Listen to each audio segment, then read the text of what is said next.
Hey guys, good morning, welcome back to my another video. সকাল সকাল চলে আসলাম তোমাদের সামনে একটা ব্লগ নিয়ে। যে যেখান থেকে দেখছো সকলকে অনেক অনেক ভালোবাসা জানিয়ে আমি আমার ব্লগটা স্টার্ট করলাম। আশা করছি তোমাদের ভালো লাগবে। চলো, পুজো পার্বণ সব কিছু কমপ্লিট হয়ে গেছে, চলে এসেছি কিচেনে। কিচেনে আলু ফুলকপি কড়াইশুঁটি দিয়ে আর টমেটো দিয়ে পাতলা করে ঝোল হবে। আর এটা দেখতে পাচ্ছ, এটা হচ্ছে বিট, গাজর, আর তার সঙ্গে রয়েছে লেবু, হলুদ, আদা দিয়ে জুস। প্রায় দিনই সকালে খাই। মাছ ভাজা হয়ে গেছে, ফুলকপি আলু ভাজা বসিয়ে দিয়েছি। আর আজকের ঝোলটা করবো একদম পাতলা, কোনো মশলা ছাড়া। সবসময় মশলা খেতে না, সত্যি কথা বলতে ভালো লাগে না, জানো তো। আচ্ছা, এই মিনি কুকারটা কেনা হয়েছে, এটাতে বানানো হচ্ছে আজকে পিস আর পনির দিয়ে পোলাও। তো এইটা বানিয়েই আমাদের কিন্তু রেডি হতে হবে। আজকে বানাচ্ছে মেয়ে, প্রথম ভোগটা গোপালাকে দেওয়া হবে এতে, সেইটার জন্যই বানাচ্ছে মেয়ে। ওকে আমি জাস্ট বলে দিয়েছি, বানাতে না জাস্ট 10 মিনিটও লাগেনি। সত্যি কথা, আমরা রেডি হতে হতে একদম রেডি, মানে হয়ে গেছে। সত্যি দারুণ জিনিস কিন্তু একটা। তবে ভিডিওটা খুব একটা ভালো করে হয়নি, যাই হোক, কিছু তো করার নেই। একদম রাইস দিয়ে দেওয়া হয়েছে, জল দেওয়া হয়েছে, ঢাকা দিয়ে দিলেই ব্যাস একদম কিন্তু রেডি। কিচ্ছু নয়, জাস্ট একটুখানি নুন। পারলে অনেকে মানে কালার ঠালার দেয়, কিন্তু আমরা দিইনি। সত্যি বলছি, অসাধারণ হয়েছে, অসাধারণ। চলো, কোথায় যাচ্ছি দেখে নাও। Hey guys, good afternoon. তো এখন ঘড়ির কাঁটায় বাজে হচ্ছে 12টা। আচ্ছা, এখন 12টা বাজে, আমাকে দেখতে পাচ্ছ আমি একটুখানি রেডি হয়ে গেছি। আর আজকের আউটফিট এইটা। তো একটু ঢিলাঢুলা পরেছি। তার কারণ হচ্ছে কি বলো তো, মানে সবসময় টাইট টাইট পরি তো একটু অসুবিধা হয়। আজকে একটু ঢিলা ঢিলা, দেখো ঢিলা ঢিলা পরেছি। তো যাই হোক, কোথায় যাচ্ছি সেটা তোমাদের মনে, কোথায় যাচ্ছি সেই প্রশ্নটা তো তোমাদের মনে আছে। শুধু আমি ইয়াররিংসটা পরিনি, ওটা পরে পরবো। তার কারণ হচ্ছে কি বলতো, হেলমেট পরলেই তখন একটু সমস্যা হয়ে যায়, মানে খুব কানে লাগে। তো কোথায় যাচ্ছি, কি বৃত্তান্ত, আজকে সারাদিন তোমাদেরকে কতটা সময় দিতে পারবো জানি না। তার কারণ হচ্ছে আমরা বেরাচ্ছি। কোথায় যাচ্ছি চলো, জানতে গেলে পুরো ভিডিও দেখতে হবে। আর হ্যাঁ, আজকে একটু ছোটো ছোটো ক্লিপ দিয়েই ভাবছি কি ছেড়ে দেবো। তো সকলে একটুখানি পাশে থেকো, দেখো সব কিছু। চলো, আপাতত সকলে রেডি হয়েছে।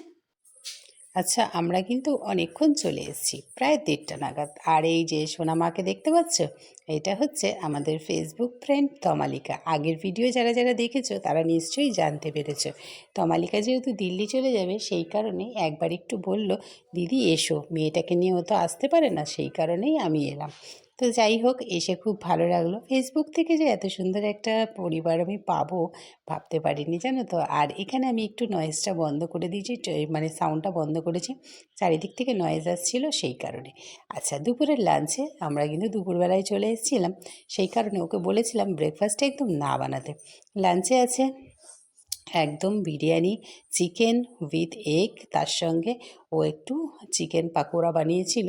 তো চিকেন পাকোড়াগুলো খুব সুন্দর হয়েছিল, সত্যি দারুণ রেসিপি হয়েছে। সঙ্গে চাটনি, পাঁপড়, মিষ্টি সব কিছুই আছে। ভিডিও ক্লিপ খুব একটা আজকে নিইনি, তার কারণ কি বলো তো, যেহেতু ও চলে যাবে, একটু গল্প আড্ডা, এইগুলোই বিকাল হয়ে গেছে। গল্প করতে করতে একটু চা খেলাম, চা বিস্কিট খেলাম, তার সঙ্গে কফি খেলাম।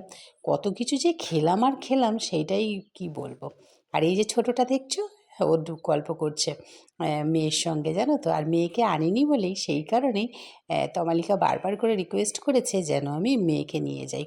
তো সেই কারণেই আবার মেয়েকে আনতে হলো। যাই হোক, দিনটা খুব সুন্দরভাবে কাটলো। সবটুকুই তোমাদের সঙ্গে শেয়ার করলাম। দুটো বোন মিলে কত সুন্দর খেলছে দেখো, খুব ভালো লাগে, জানো তো। ছোটোবেলাগুলো ওদেরকে দেখে না মনে হয় যেন ফেরত চলে আসে, কি বলো তোমরা। আর এইটা সোনাটা এত কিউট, এত সুন্দর, কি বলবো তোমাদেরকে। তো যাই হোক, মোটামুটিভাবে কিছু ভিডিও ক্লিপ তুলেছি, সেইগুলোই তোমাদের সামনে শেয়ার করলাম। আশা করছি তোমাদের ভালো লাগবে। ভালো লাগলে ছোট্ট একটা লাইক করে দিও। লাইক করতে তো আর পয়সা লাগে না, ভিডিওটা স্কিপ করে দেখো না, একটুখানি লাইক করে দিও। তো এখানে আমি একটুখানি একটা জিনিস করব, চলে এসেছিলাম আমি বাড়িতে, আর এই ভিডিওটা ছিল আগের দিনের, সেটা ভাবলাম একটুখানি তোমাদেরকে দিয়ে দিই। তো আমি কচুরি করেছিলাম, সেটা হচ্ছে কড়াইশুঁটি দিয়ে। কিভাবে করেছি চলো দেখো। একটু জল দিয়েছিলাম, নুন দিয়েছি, চিলি ফ্লেক্স দিয়েছি, এর মধ্যে আমি সুজি নিয়েছি, সুজিগুলোকে দিয়ে দেবো। সুজিটা দিয়ে বেশ আঠো আঠো হয়ে গেলে আটার মতন করে আমি মেখে নেবো।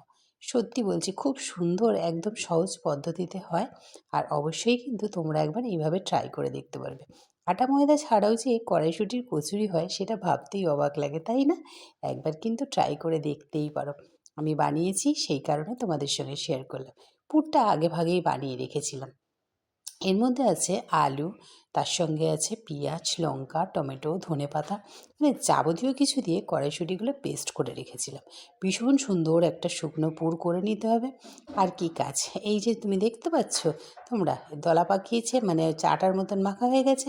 এইগুলোকে নিয়ে জাস্ট একটুখানি বল বল আকারে করে নিতে হবে। তারপরে আর কি, তারপরে হচ্ছে গিয়ে কড়াইশুঁটির পুরটা ভেতরে দিয়ে দিতে হবে। দেখো কত সুন্দর সফট হয়েছে একদম। কড়াইশুঁটির পুরগুলো দিয়ে ভেতরে করে গোল গোল করে নিলেই একদম তুমি হচ্ছে গিয়ে শ্যালো ফ্রাই করো বা ডিপ ফ্রাই করো, বা তুমি হচ্ছে আপ্পাম মেকারে করো, যাতেই করবে না কেন খুব সুন্দর হয়। এতটা পুর বেঁচে গেছে, একটু আলুর তরকারি করে নেবো, ওর মধ্যে দিয়ে দেবো।